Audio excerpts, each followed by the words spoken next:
Borré una frase del expediente de Carlo Acutis. La borré yo, con mis propias manos, en la pantalla de un ordenador, en una sala del Vaticano donde el aire acondicionado zumbaba a 16 grados centígrados y el reloj marcaba las 11:42 de la mañana.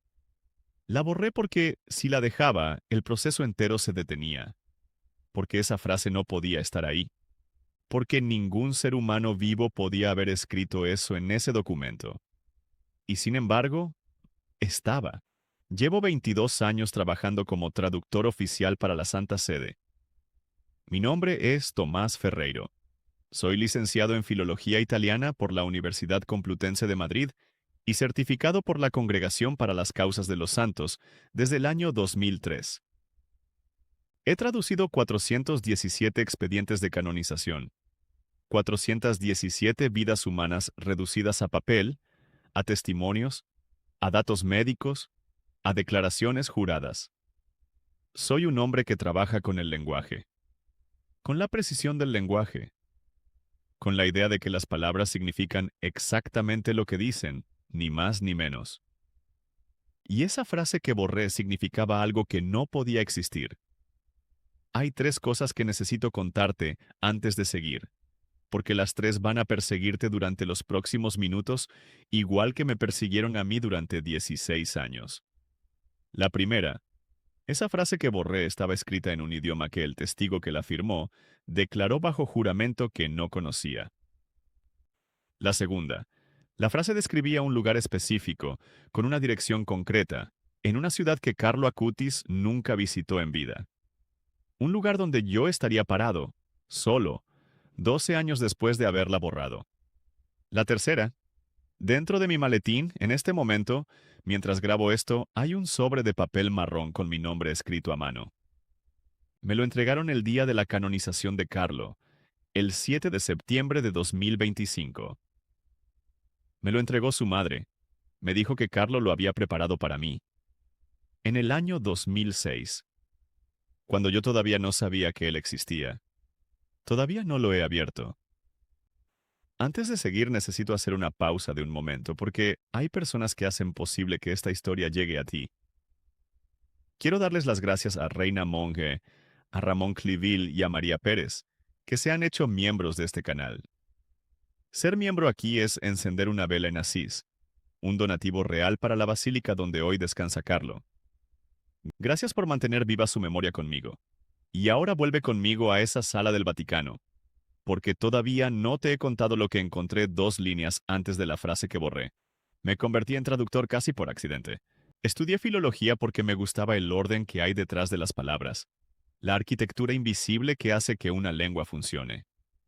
Pasé 8 años trabajando para organismos internacionales en Ginebra, traduciendo tratados comerciales, declaraciones diplomáticas, documentos sin alma. En el año 2001, un colega me recomendó para una vacante en la Congregación para las Causas de los Santos. Dije que sí porque el sueldo era mejor y Roma me gustaba más que Ginebra. Así de prosaico fue. Soy católico, pero era el tipo de católico que va a misa en Navidad y en Semana Santa, y que cuando alguien menciona un milagro cambia de tema con educación. Tenía un piso en el barrio Prati, un gato llamado Virgilio, y la certeza profunda de que mi trabajo era administrativo. Transcribir, traducir, verificar, archivar. El expediente de Carlo Acutis me llegó un martes de febrero de 2018. Era el caso de canonización número 418. Lo sé porque lo anoté en el margen superior izquierdo del primer folio. Como siempre, con un bolígrafo Pilot azul de punta fina de 0,7 milímetros, que es el único bolígrafo con el que trabajo desde hace 11 años. La carpeta era gruesa, 492 páginas en italiano, más 93 páginas de documentación médica en inglés del Hospital San Gerardo de Monza, más 17 testimonios de terceros en 5 idiomas distintos. Empecé por el principio, como siempre. Los datos del candidato, Carlo Acutis, nacido el 3 de mayo de 1991 en Londres, de padres italianos. Fallecido el 12 de octubre de 2006 en el Hospital San Gerardo de Monza. Leucemia linfoblástica aguda tipo M3. 15 años. Había vivido 15 años y 5 meses en este mundo. Leí su edad y no sentí nada especial. He traducido expedientes de niños antes. El dolor no desaparece nunca del todo, pero aprendes a colocarlo en una parte de la mente donde no interfiere con la precisión técnica que exige el trabajo. Seguí leyendo. La descripción del primer milagro reconocido ocupaba las páginas 47 a 116. Un niño brasileño llamado Mateus, de Campo Grande, con una malformación pancreática severa diagnosticada en 2013. La remisión fue documentada, validada por 3 equipos médicos independientes, y la Comisión Médica de la Santa Sede la ratificó como inexplicable por medios naturales en 14 de 16 puntos de análisis. Los 2 puntos restantes quedaron en categoría de indeterminados, no de explicables. Traduje todo con la misma cadencia de siempre. 42 páginas en una tarde. El segundo milagro era más reciente. Una joven costarricense llamada Valeria Valverde. Trauma craneal grave en 2022. Documentación aún más densa. 48 páginas. Traduje. Llegué a los testimonios de la familia en la página 311. Y ahí empezó todo. El testimonio de Antonia Salzano, la madre de Carlo, estaba en italiano. 41 páginas de declaración formal ante el tribunal eclesiástico. Empecé a traducirlo con la misma mecánica de siempre. Era un testimonio profundo, detallado, el tipo de narración que solo puede dar una madre que conoce a su hijo de una manera que ningún otro ser humano puede conocerlo. Hablaba de su costumbre de ir a misa cada día antes de ir al colegio. Hablaba del rosario que rezaba en el coche. Hablaba de su proyecto de los milagros eucarísticos, una exposición que Carlo había construido él solo, documentando 172 casos de fenómenos eucarísticos a lo largo de la historia del mundo, con fichas, fotografías, coordenadas geográficas, fechas, análisis científicos. Un niño de 12 años haciendo el trabajo de un historiador de teología. Y entonces, en la página 347 encontré la frase. Era la cuarta línea del tercer párrafo del testimonio. Estaba en italiano, como todo lo demás. Pero había algo en ella que hizo que me detuviera. La leí una vez. La leí 2 veces. La leí una tercera vez en voz alta, lo cual nunca hago. Y me quedé mirando la pantalla durante 4 minutos con 32 segundos. Lo sé porque la barra de progreso del software de traducción tiene un contador interno, y yo la miré cuando volví a respirar con normalidad. La frase decía, traducida literalmente, Carlo también dejó preparada una cosa para el hombre que va a borrar esto. Necesito que entiendas lo que significa encontrar una frase así en un expediente oficial de canonización. Un expediente de canonización es uno de los documentos más controlados que existen dentro de la estructura institucional de la Iglesia Católica. Cada página tiene un número de folio con sello en tinta roja. Cada testimonio está firmado por el declarante, por el notario eclesiástico y por el postulador de la causa. Cualquier modificación posterior deja rastro en el sistema digital, con marca de tiempo, identificación del usuario y motivo declarado del cambio. Si alguien añade una sola coma sin autorización, hay un registro. Si alguien borra una palabra, hay un registro. El documento que yo tenía delante había pasado por 3 niveles de revisión antes de llegar a mi mesa. El secretario de la congregación, el relator de la causa y el subsecretario de la sección técnica. Y ninguno de ellos había marcado esa frase. Ninguno la había señalado como anomalía. Ninguno había añadido una nota de verificación. Estaba ahí, sin marca, sin nota, como si fuera completamente normal. Mi primera reacción fue buscar el error más evidente. Un problema de transcripción. Alguien en algún punto del proceso había copiado el testimonio oral de Antonia Salzano a papel, y de papel a formato digital. En ese tipo de transcripción, los errores ocurren. Una frase de un contexto diferente puede terminar pegada en el lugar equivocado. La frase podía ser un fragmento de otro párrafo que se había desplazado. Un error de copiar y pegar. Busqué el fragmento en el resto del documento. 174 búsquedas. El software tardó 11 segundos en devolver los resultados. La frase no aparecía en ningún otro lugar del expediente. Entonces busqué en la base de datos de expedientes anteriores de la misma causa. Había 3 versiones previas del documento, fechadas en julio de 2016, marzo de 2017 y octubre de 2017. Pedí acceso de consulta a las 3 versiones. El acceso tardó 40 minutos en autorizarse porque requería firma del responsable de archivo. Mientras esperaba, seguí traduciendo el resto del testimonio. Llegué al final. En ninguna parte del testimonio había ninguna referencia a ningún hombre que borra. La frase no tenía antecedente. No tenía consecuente. Estaba sola en medio del testimonio de una madre describiendo los hábitos de oración de su hijo. Llegaron las 3 versiones anteriores. En la versión de julio de 2016, la frase no estaba. En la versión de marzo de 2017, la frase no estaba. En la versión de octubre de 2017, la frase no estaba. La frase había aparecido entre octubre de 2017 y febrero de 2018. En ese intervalo de 4 meses, alguien había añadido esa frase al testimonio de Antonia Salzano. Y el sistema de control de cambios del expediente no tenía ningún registro de esa modificación. Eso era imposible. Llamé al responsable de archivo. Se llama Marco Tozzi. Lleva 31 años en la congregación y es el tipo de hombre que habla en voz muy baja independientemente del contenido de lo que dice, como si el volumen de la voz fuera una señal de profesionalismo. Le expliqué lo que había encontrado.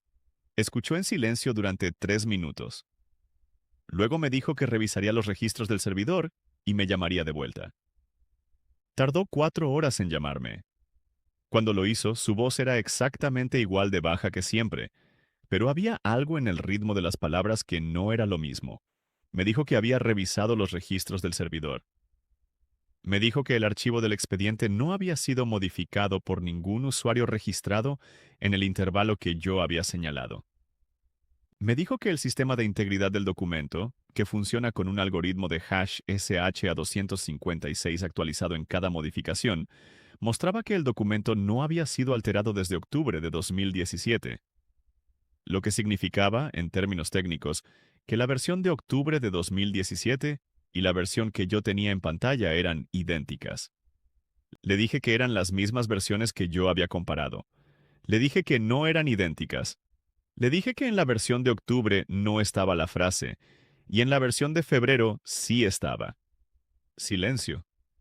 4 segundos de silencio. Luego me dijo, Tomás, el sistema dice que son el mismo archivo. Le dije que el sistema estaba equivocado. Otro silencio, más largo. Me dijo que iba a escalar el asunto a la sección informática y que de momento no hiciera nada con el documento. Que lo dejara exactamente como estaba. Colgué. Me quedé mirando la frase durante otros 3 minutos. Y entonces tomé la decisión que va a acompañarme el resto de mi vida. La borré. Si lo que acabas de escuchar te ha sacudido por dentro, escúchame un segundo antes de que sigamos, porque hay algo que quiero ponerte en las manos. Desde el día en que empecé a entender quién era Carlo Acutis, llevo un rosario junto a mí. Uno hecho en su memoria, con cuentas en forma de rosa, para rezar con calma, para tenerlo cerca cuando la razón no alcanza. Si tú también quieres tenerlo, está en el primer enlace de la descripción, justo debajo del vídeo, y también lo encuentras en el comentario fijado. Llega a cualquier país. Pero espera, porque lo que encontré en ese expediente la mañana siguiente a haber borrado esa frase va a cambiar por completo lo que crees que está pasando aquí. La borré porque en ese momento la explicación más racional que podía construir era que alguien, en algún punto del proceso, había insertado esa frase como una especie de marcador interno, una nota técnica disfrazada de texto narrativo, para señalar que algo en ese fragmento del testimonio necesitaba revisión. Era una práctica no oficial que yo había visto ocasionalmente en expedientes muy largos, cuando un miembro del equipo quería dejar una señal a quien tradujera después sin usar los canales formales de anotación, que quedan en el registro permanente. Era irregular, pero no era sobrenatural. Me dije eso. Me lo creí durante aproximadamente 17 horas. A la mañana siguiente llegué a la oficina a las 8:45. Abrí el expediente. Fui directamente a la página 347, párrafo 3, línea 4. La frase seguía ahí. Me quedé completamente quieto. La había borrado. Había pulsado la tecla de suprimir. Había guardado el documento. Había cerrado el programa. La frase no podía estar ahí. La borré de nuevo. Con más calma esta vez. Seleccioné el texto letra por letra para asegurarme de que no quedaba ningún carácter oculto, ningún espacio de ancho cero, ningún código de formato invisible que pudiera estar generando el texto. Borré, guardé, cerré. Apagué el ordenador. Lo dejé apagado durante 30 minutos. Volví a encenderlo. Abrí el expediente. La frase seguía ahí. 32 palabras en italiano. Exactamente las mismas 32 palabras en el mismo orden, sin cambios. Llamé al servicio informático de la congregación.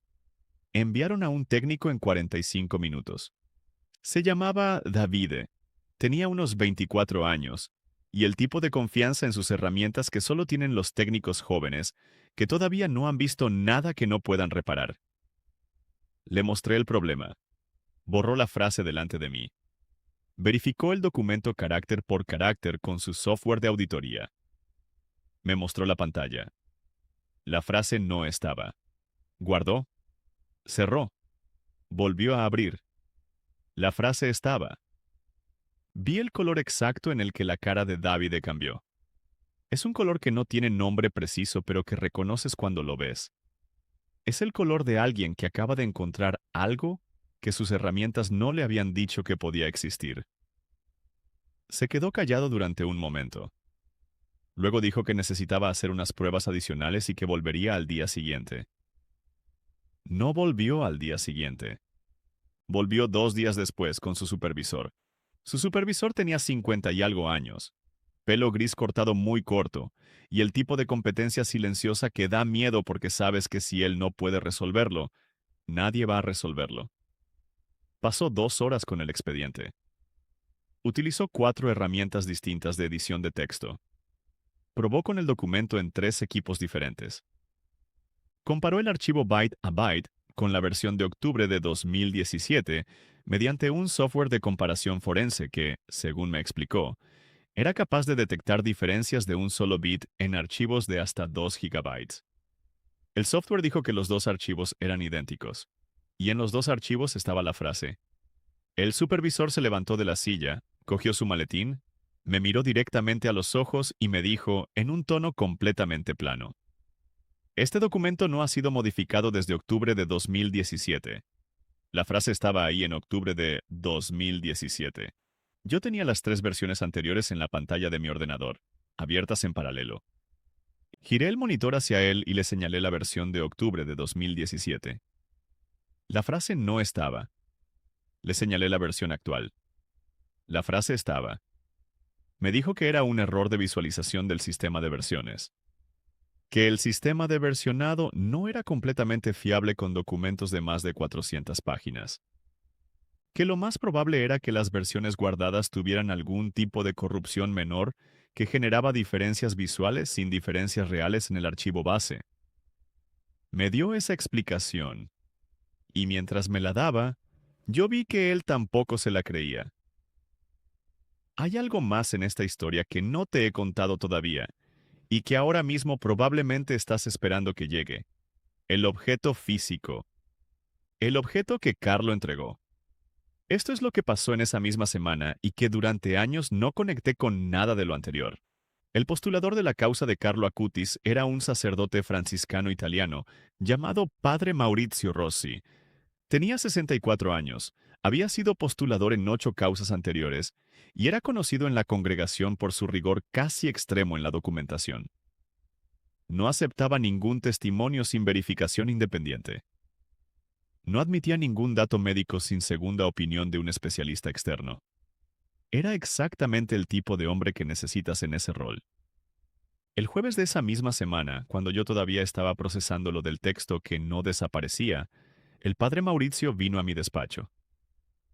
Cosa inusual. Los postuladores rara vez van a ver a los traductores. Generalmente es al revés. Llamó a la puerta. Entró. Se sentó en la silla frente a mi mesa sin que yo se lo ofreciera, como alguien que llega con algo que pesa y necesita descargarlo pronto. Me miró y me preguntó si había llegado ya a la sección de los testimonios secundarios. Le dije que estaba en ese punto del expediente, ¿sí? Me preguntó si había encontrado algo que me pareciera fuera de lugar. No le dije nada de la frase. Todavía no sabía en quién podía confiar dentro del proceso. Le dije que había encontrado algunas inconsistencias menores de formato que estaba verificando. Asintió, como si esperara exactamente esa respuesta, como si mi respuesta le confirmara algo que ya sabía. Entonces, metió la mano en el interior de su hábito y sacó un sobre de papel de color crema, del tamaño de un folio doblado en cuatro. Estaba sellado con un lacre rojo. En el anverso, escrito a mano con letra que reconocí inmediatamente porque llevaba semanas leyendo el expediente, ponía mi nombre, Tomás Ferreiro, con acento en la O. Carlo Acutis murió en octubre de 2006. Yo empecé a trabajar en este expediente en febrero de 2018. El padre Mauricio me explicó que ese sobre había estado en la custodia de Antonia Salzano desde la muerte de Carlo. Que Carlo, en los días previos a su muerte, cuando ya sabía que no iba a salir del hospital, había preparado varios sobres para varias personas. La mayoría de los destinatarios eran personas que Carlo conocía, amigos, compañeros de colegio, la catequista de su parroquia. Pero había 3 sobres para personas que Carlo no conocía. El padre Mauricio no me dijo quiénes eran los otros 2 destinatarios. Solo me dijo que el nombre en ese sobre era el mío, con mi apellido escrito correctamente, y que Antonia Salzano lo había guardado durante 12 años sin saber a quién entregárselo, hasta que el expediente llegó a la fase de traducción, y ella vio mi nombre en la documentación oficial. Le pregunté al padre Mauricio si sabía lo que había dentro. Me dijo que no, que nadie lo había abierto, que el lacre estaba intacto desde 2006. Le pregunté qué se suponía que debía hacer con él. Me dijo que era una decisión mía, que él solo era el mensajero. Lo puse en el bolsillo interior de mi chaqueta. No lo abrí. Porque algo en mí, algo que no sabría explicar en términos técnicos ni lingüísticos, ni de ningún otro tipo, me dijo que todavía no era el momento. Pasaron semanas. El expediente seguía en mi mesa. La frase seguía apareciendo cada vez que abría el documento. Habían tomado la decisión institucional de no investigar más el problema informático. El criterio oficial era que se trataba de una anomalía de visualización sin impacto en el contenido real del expediente, y que, dado que la frase no alteraba ningún punto doctrinal ni probatorio del proceso, podía considerarse un artefacto técnico sin relevancia canónica. Eso significaba que la frase permanecería en el expediente definitivo, a menos que yo la borrara manualmente en la versión de traducción y lo justificara formalmente como un error de transcripción, lo que significa que la decisión de borrarla o dejarla era, en última instancia, mía. Y yo seguía sin poder explicar cómo había llegado ahí.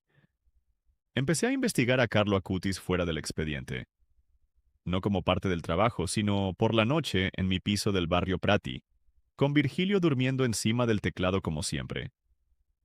Encontré su página web de milagros eucarísticos. La había construido él solo con 12 años, aprendiendo a programar por su cuenta. La exposición documentaba 172 casos en 63 países, con fichas individuales para cada caso, fotografías, referencias históricas, análisis de laboratorio disponibles. Pasé 4 noches leyendo caso tras caso. La primera fue profesional casi. Las siguientes 3 no lo fueron, porque Carlo no había documentado esos casos como un historiador que cataloga hechos del pasado. Los había documentado como alguien que está buscando un patrón, como alguien que quiere demostrar que hay algo que se repite, que cruza los siglos, que no cambia aunque cambien los idiomas y los continentes y los siglos, que en el centro de cada uno de esos 172 casos hay algo que permanece idéntico, la presencia. Y entonces encontré en el expediente, en los testimonios de compañeros de clase de Carlo, una cosa que no había procesado bien la primera vez que la leí. Un compañero llamado Alessandro describía una conversación que había tenido con Carlo en el recreo, aproximadamente un año antes de que Carlo enfermara. Alessandro tenía 15 años cuando declaró ante el tribunal eclesiástico. Describía la conversación con una precisión que me hizo releerla 4 veces. Carlo le había dicho que la muerte no le daba miedo, que cuando te vas hacia alguien que te conoce mejor que tú mismo. Pero luego Carlo había añadido algo que Alessandro no había entendido en ese momento, y que todavía, años después, al declarar, no sabía cómo interpretar. Carlo había dicho, hay una persona que va a tener que elegir entre borrar una cosa y dejarla. Si la borra, estará bien. Si la deja, también estará bien. Pero lo que venga después va a ser lo mismo en los dos casos. Alessandro no sabía de qué persona hablaba Carlo. No sabía de qué cosa hablaba. Lo había guardado en la memoria porque le había parecido extraño. Una de esas cosas que Carlo decía a veces que sonaban más profundas de lo que un chico de 14 años debería poder decir. Yo lo leí en la pantalla de mi ordenador a las 2:16 de la mañana, y me di cuenta de que Carlo había descrito exactamente lo que yo estaba viviendo, antes de que existiera, antes de que yo supiera que existía él. Hay algo que quiero compartir contigo en este punto, porque lo que acabas de escuchar me recuerda exactamente por qué hacemos esto juntos.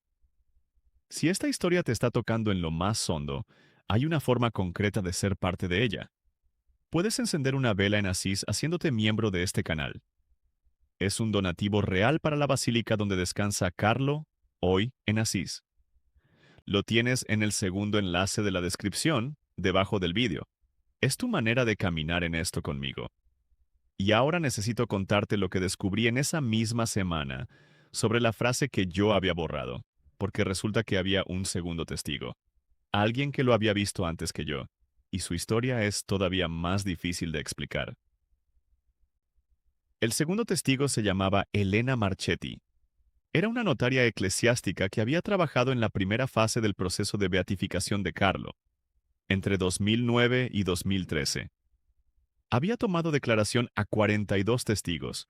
Había estado presente en 117 sesiones del tribunal. Había transcrito más de 2.000 páginas de testimonio oral. La encontré porque en el expediente había una nota al pie, en la página 402, que mencionaba su nombre en relación con una discrepancia menor de fechas en el testimonio de una profesora de Carlo. Era el tipo de nota que normalmente pasas por alto porque es estrictamente administrativa. Pero por alguna razón, esa noche, mientras leía, decidí buscar su nombre en el directorio interno de la congregación. Seguía trabajando allí, en otra sección. Le escribí un correo electrónico formal, pidiéndole una consulta técnica sobre la estructura del expediente. Una excusa transparente pero plausible. Me contestó en 3 horas. Nos reunimos 2 días después en la cafetería del edificio, la de la planta baja, la que huele a café sobreintenso y tiene sillas de plástico naranja que llevan ahí desde los años 90. Elena Marchetti tenía unos 50 años, gafas de montura redonda y el tipo de presencia tranquila y muy firme que tienen las personas que llevan décadas siendo testigos de cosas importantes sin que nadie les pregunte su opinión al respecto. Le pregunté si durante el proceso de beatificación había encontrado alguna anomalía en el expediente. No le dije de qué tipo. Quería ver si ella mencionaba algo por sí sola. Me miró durante un momento largo antes de responder.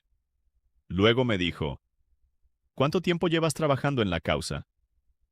Le dije que llevaba 4 semanas. Me dijo, entonces ya la encontraste. No necesité preguntarle a qué se refería. Elena me contó que durante la fase de beatificación en 2011, mientras revisaba las transcripciones de los testimonios de la madre de Carlo, había encontrado en el texto una frase que no correspondía a ninguna parte de la declaración oral. Lo sabía con certeza porque ella misma había tomado esa declaración. Había estado sentada frente a Antonia Salzano durante 6 horas y 40 minutos en una sala del Obispado de Milán. Había transcrito cada palabra, y esa frase no la había dicho Antonia Salzano. Le pregunté qué decía la frase que ella había encontrado. Me dijo, la mía era diferente a la tuya. Se lo quedé mirando. Me dijo que ella había encontrado en el año 2011 una frase que decía, habrá alguien que encuentre esto primero. Cuando llegue la segunda persona, las cosas estarán en su sitio. Le pregunté qué había hecho con ella. Me dijo que la había borrado, que había pensado que era un error de transcripción, que no lo había reportado a nadie porque en ese momento no encontraba manera de explicar lo que no la hiciera parecer o incompetente o fuera de sí. Le pregunté si el texto había vuelto a aparecer después de que ella lo borrara. Me dijo que sí, 3 veces, y que las 3 veces lo había borrado. Y que la cuarta vez que fue a borrarlo, la frase había desaparecido por sí sola. Y en su lugar había aparecido otra frase distinta. Una frase que decía una fecha, el 17 de septiembre de 2019. Le pregunté qué había pasado el 17 de septiembre de 2019. Elena se quedó completamente quieta durante varios segundos. Luego me dijo, eso fue cuando exhumaron el cuerpo de Carlo en Asís. Lo encontraron íntegro. Ese dato no estaba en su expediente de 2011. Esa fecha era 7 años en el futuro cuando ella la leyó. Me quedé con esa información durante semanas. Seguí traduciendo el expediente durante el día. Por las noches seguía leyendo sobre Carlo. Leía sus entrevistas, sus vídeos, los testimonios de sus compañeros, los relatos de los sacerdotes que lo conocieron. Fui construyendo una imagen de quién era, no el candidato a canonizar que yo gestionaba profesionalmente, sino la persona. El chico que iba a misa cada mañana antes del colegio porque decía que si se saltaba la Eucaristía, el día se sentía incompleto. El chico que jugaba a videojuegos y leía manga, y coleccionaba figuras de Pokémon, y al mismo tiempo pasaba horas delante del Santísimo en adoración. El chico que cuando alguien en su clase tenía un problema, encontraba la manera de estar ahí, sin drama, sin aspavientos, solo presente. Y entonces llegué a un testimonio que estaba en la sección final del expediente, en la parte que los traductores normalmente procesamos como documentación de contexto. Es decir, los materiales que rodean la causa pero que no son el núcleo probatorio. Era una carta, manuscrita, de Carlo a su madre, escrita aproximadamente 3 semanas antes de su muerte, cuando Carlo ya estaba ingresado en el hospital y sabía que no iba a salir. La madre había cedido el original al proceso y guardaba una copia. La carta tenía 4 páginas. Las primeras 3 páginas eran lo que esperarías de una carta de un hijo de 15 años a su madre cuando sabe que se está muriendo. Amor. Gratitud. Recuerdos concretos de momentos ordinarios que de pronto pesan más de lo que pesan las cosas grandes. El olor del café de las mañanas. La forma en que ella le corregía la pronunciación del inglés. La tarde que vieron juntos una película de animación y los dos lloraron, aunque la película no era triste. La cuarta página era diferente. En la cuarta página, Carlo describía una visión. No la llamaba visión. La describía como algo que sé, con la misma naturalidad con la que podría decir, sé que mañana va a llover. Describía una sala con una mesa grande, con varias pantallas de ordenador, con ventanas que daban a un patio interior con una fuente pequeña en el centro. Describía a un hombre sentado frente a una de las pantallas. Describía lo que el hombre estaba haciendo, leyendo. Decía que el hombre llevaría encima algo que Carlo le había dejado preparado, y que cuando llegara el momento, el hombre lo sabría. Describía la sala con suficiente detalle como para que yo la reconociera. Era mi despacho. La fuente del patio interior. Las 3 ventanas orientadas al oeste. La mesa con 4 puestos de trabajo. La pantalla en la esquina izquierda. Mi despacho que Carlo Acutis nunca había pisado. Que no existía con esa configuración hasta que el Vaticano reformó esa planta del edificio, en 2014, 8 años después de su muerte. Cerré el expediente. Me quedé sentado durante exactamente 9 minutos sin hacer nada. Lo sé porque el contador del software seguía corriendo. Luego abrí el cajón inferior derecho de mi mesa, donde había guardado el sobre de papel crema con mi nombre. Lo saqué. Lo sostuve entre las manos. El lacre rojo estaba intacto. La letra de mi nombre era clara, firme, la misma letra del diario que Carlo llevaba y que yo había leído en reproducción facsímil en el expediente. No lo abrí. Todavía no. Lo volví a guardar en el cajón. Terminé la jornada. Fui a casa. Virgilio me esperaba en la puerta como siempre. Calenté algo en el microondas. No recuerdo qué. Me senté en el sofá y por primera vez en muchos años, antes de acostarme, recé el rosario completo. Los 20 misterios. Tardé 53 minutos. No sé si lo recé bien. No soy experto en rezar. Pero lo recé. El proceso de canonización de Carlo Acutis siguió su curso durante los años siguientes. Yo entregué la traducción completa en septiembre de 2018, con una nota técnica que explicaba que la frase en cuestión había sido eliminada por ser un elemento no atribuible al testimonio original, y que su origen no había podido ser verificado por medios técnicos. Esa nota quedó archivada. Nadie me pidió más explicaciones. En octubre de 2020, Carlo fue beatificado por el Papa Francisco en Asís. Yo no fui. Seguí su beatificación por una transmisión en directo en mi ordenador, solo en mi despacho, con Virgilio encima del teclado como siempre.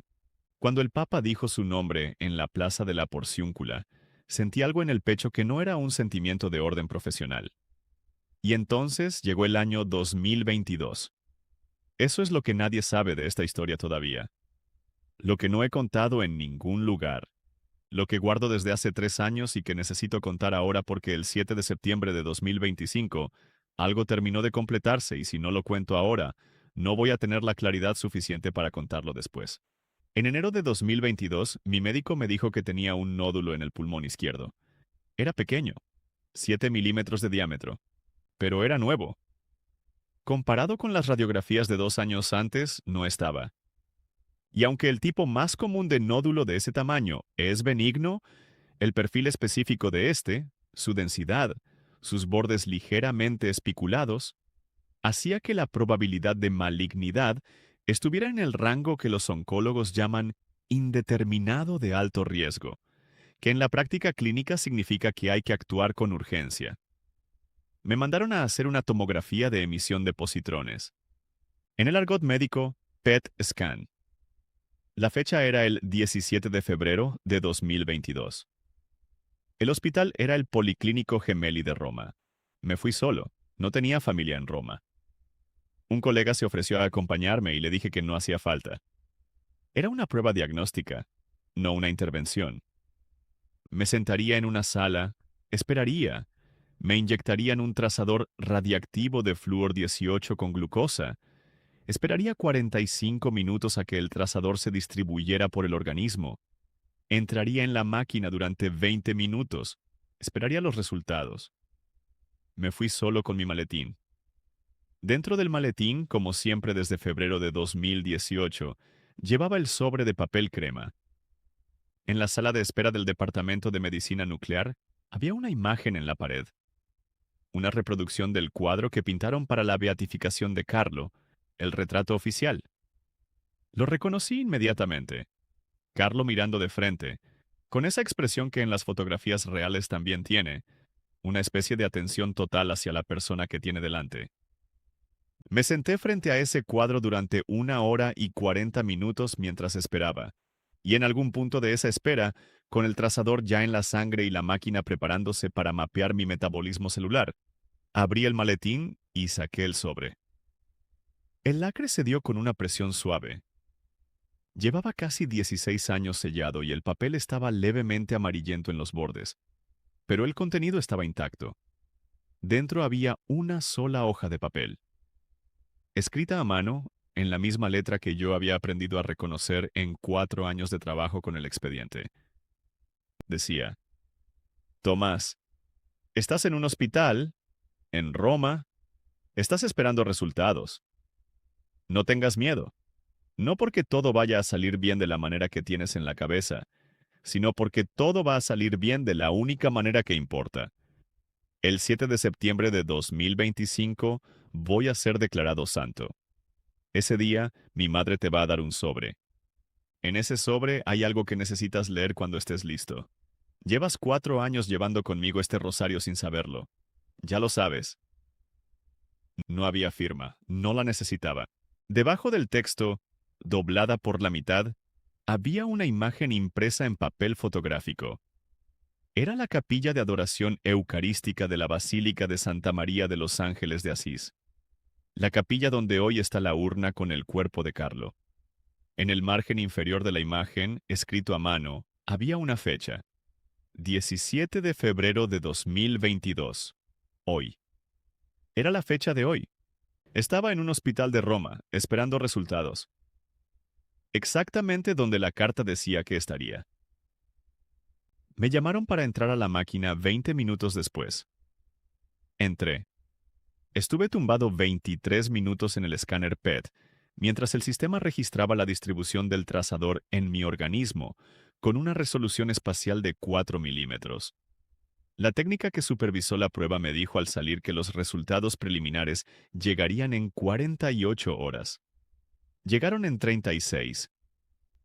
El nódulo era benigno, una martoma pulmonar, una anomalía en el tejido que existe desde el nacimiento y que a veces no se detecta hasta la edad adulta porque no crece, no se extiende, no tiene actividad metabólica elevada. Los bordes espiculados que preocupaban al primer radiólogo eran una característica de la calcificación interna del hamartoma, no una señal de malignidad. El nivel de captación del trazador en la PET era de 1,4, prácticamente en el umbral mínimo, lo que descartaba actividad tumoral con una certeza estadística del 97,3%. No tenía cáncer. Lo que tenía era una pieza de tejido absolutamente benigna que había estado en mi pulmón desde que nací y que nadie había visto hasta ahora. Me lo dijeron por teléfono. Me senté en el suelo de la cocina de mi piso y estuve ahí durante un tiempo que no me di. Virgilio se tumbó encima de mis pies, pero no era solo el resultado de la prueba lo que me tenía en el suelo. Era la carta, era la fecha, era el nombre del hospital, que yo no había visto escrito en ninguna parte de la carta, pero que era el hospital exacto al que me habían mandado. Era la imagen de la capilla de Asís con la fecha manuscrita. Carlo Acutis había sabido que yo estaría en ese hospital, en esa fecha, en esa sala de espera, frente a su retrato, cuando todavía no existía su retrato oficial porque todavía no había sido beatificado. En 2006, con 15 años, muriendo de leucemia, había sabido eso. Sé lo que estás sintiendo ahora mismo. Lo conozco porque lo viví yo en esa sala de espera, con el sobre abierto en las manos y el retrato de Carlo delante. Si quieres tener a Carlo contigo cada día, algo entre las manos cuando reces, cuando tengas miedo, cuando necesites sostener algo real, mientras esperas resultados que no dependen de ti, ese rosario del que te hablé antes está en el primer enlace de la descripción, debajo del vídeo, y también en el enlace de la biografía del canal. Cuentas en forma de rosa, hecho en su memoria, para rezar con calma, para dárselo a una madre o a una hija, o para ti. Llega a cualquier parte del mundo. Y antes de que me despida, hay una última cosa que Carlo dejó dicha, sobre dónde estaría yo el día de su canonización, que cierra todo lo que te he contado con una precisión que todavía me cuesta pronunciar.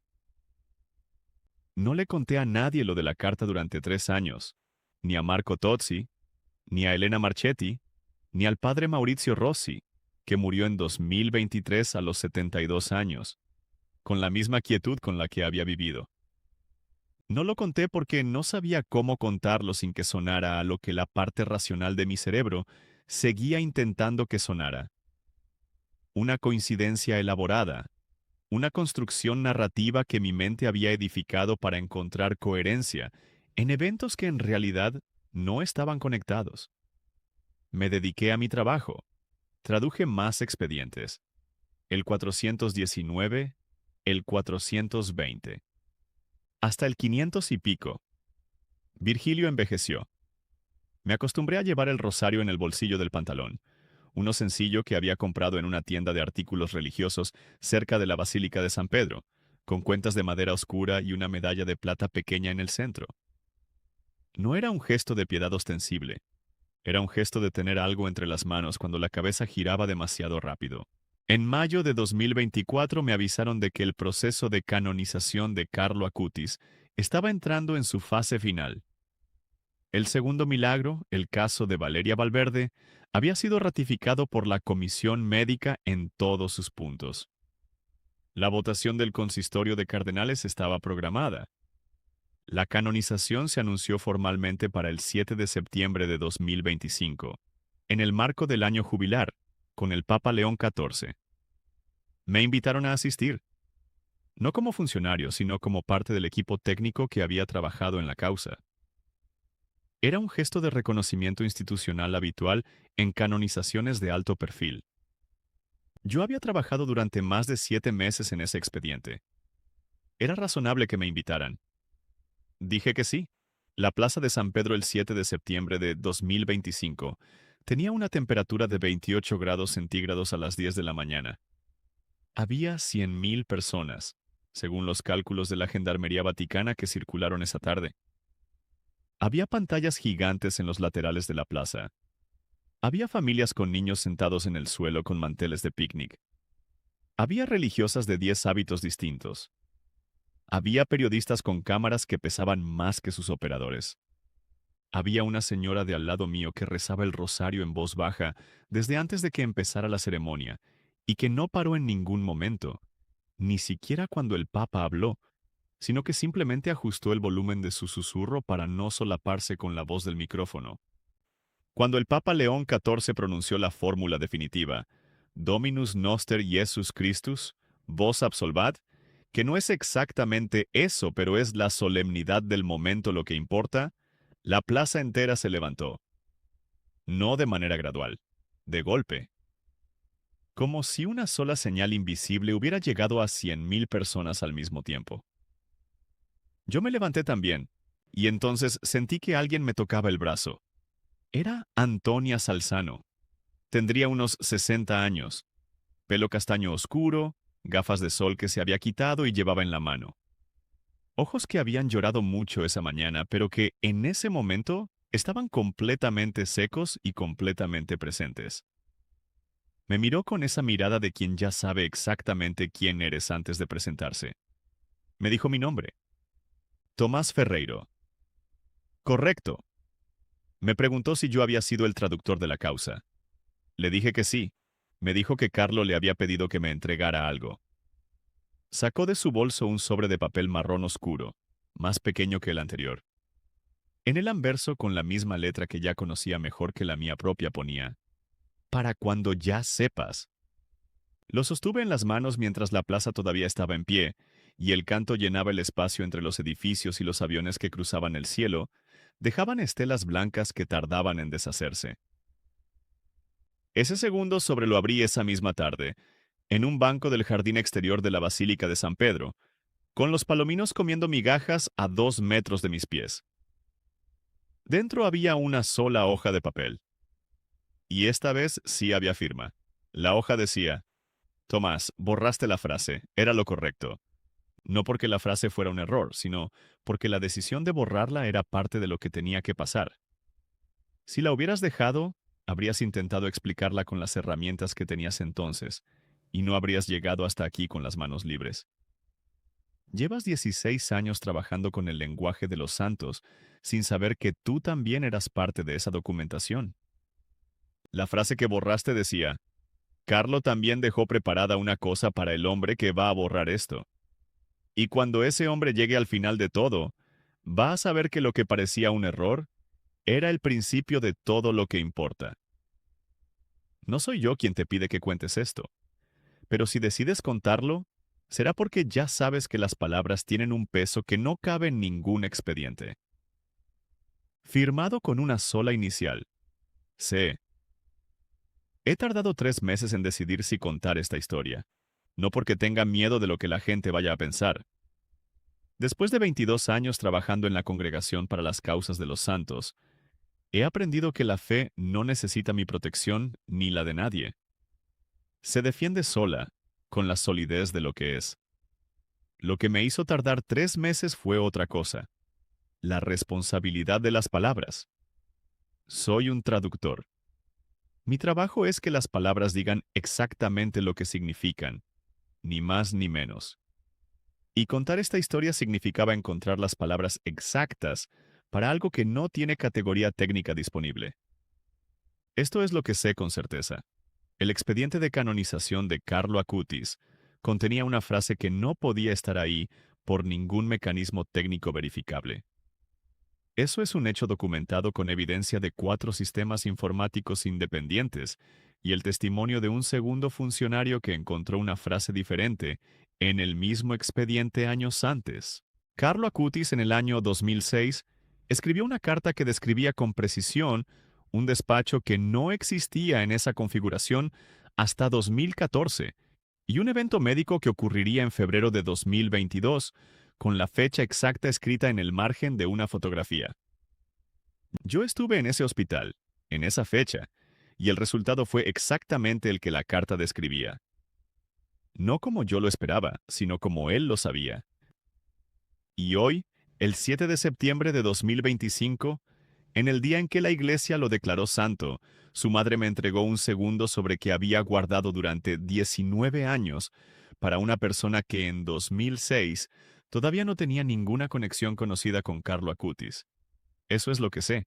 La interpretación de lo que significa, esa parte no es mía. Nunca lo fue. Las interpretaciones definitivas sobre lo sagrado no pertenecen a los traductores. Pertenecen a algo más grande que el lenguaje, aunque el lenguaje sea la única herramienta que tenemos para acercarnos a ello. Lo que sí es mío es lo que Carlo me dijo en esa hoja de papel, que las palabras tienen un peso que no cabe en ningún expediente. Llevo 22 años traduciendo esas palabras. Creo que ahora entiendo por qué. Carlo Acutis decía que la Eucaristía era su autopista al cielo. Lo decía con 14 años, en el recreo de un colegio de Milán, con la misma naturalidad con la que podría decir que le gustaba el fútbol o los videojuegos. No lo decía para impresionar a nadie. Lo decía porque para él era una descripción técnica, un hecho tan verificable como una temperatura o una medición. Lo que me dejó en esos 2 sobres no era magia. No era maravilla en el sentido espectacular de la palabra. Era algo más difícil y más sencillo al mismo tiempo. Era precisión. La precisión de alguien que veía más lejos de lo que sus ojos físicos podían alcanzar y que se tomó el tiempo, mientras moría con 15 años, de dejar escrito lo que sabía para que llegara a la persona exacta en el momento exacto. He vuelto a Asís 2 veces desde la canonización. Me he sentado delante de su urna durante horas. No rezo con muchas palabras. No soy todavía el tipo de hombre que tiene un vocabulario amplio para la oración. Pero llevo el rosario en el bolsillo, y cuando la cabeza gira demasiado rápido, lo saco y paso las cuentas entre los dedos, y eso es suficiente. El cuerpo de Carlo, cuando lo exhumaron en 2019, se encontró íntegro después de 13 años. Eso también está documentado. 452 páginas de documentación médica, análisis histológico, fotografías forenses. Íntegro. Algunos dicen que el cuerpo íntegro es la señal externa de una santidad interna. Puede ser. Lo que yo sé es que hay cosas que el lenguaje técnico puede registrar y no puede explicar. Y que la diferencia entre registrar y explicar es exactamente el espacio donde habita todo lo que importa de verdad. El sobre marrón que me entregó su madre el día de la canonización, lo guardo ahora en el mismo cajón donde guardé el primero durante 16 años. Los 2 sobres, las 2 cartas, las 2 hojas de papel escritas por un chico de 15 años que sabía que yo iba a existir, que iba a borrar esa frase, que iba a estar en ese hospital con miedo, y que iba a necesitar escuchar exactamente lo que él me dejó escrito. No volví a encontrar ninguna frase inexplicable en ningún expediente después de ese. No la necesitaba. Si llegaste hasta aquí, significa que esta historia hizo en ti algo parecido a lo que hizo en mí aquella noche en el piso del barrio Prati. Cuando abrí el expediente número 418 y leí 32 palabras que no podían estar ahí. Significa que en algún punto de estos minutos algo se movió en un lugar que no tiene nombre técnico disponible. Te pido una sola cosa. Suscríbete a este canal y comparte este vídeo con alguien que necesite escucharlo hoy. En este canal seguimos recogiendo las huellas que Carlo dejó por el mundo, en los expedientes, en los hospitales, en las salas de espera donde la gente sostiene algo entre las manos mientras espera resultados que no dependen de ella. Si quieres llevarte algo concreto de esta historia, si quieres tener ese rosario entre las manos cuando reces por los tuyos, o para dárselo a alguien que está esperando resultados ahora mismo, está en el primer enlace de la descripción, justo debajo del vídeo. Y también lo encuentras en el banner del canal. Llega a cualquier país. Y si quieres encender una vela en Asís, si quieres que tu nombre sea parte de lo que sostiene la basílica donde descansa Carlo, hazte miembro en el segundo enlace de la descripción. Es un donativo real para ese lugar. Es tu manera de estar ahí. Reza, comparte, mantén viva su memoria. Carlo decía que la Eucaristía era su autopista al cielo. Las huellas del cielo están en todas partes. Solo hay que saber mirar.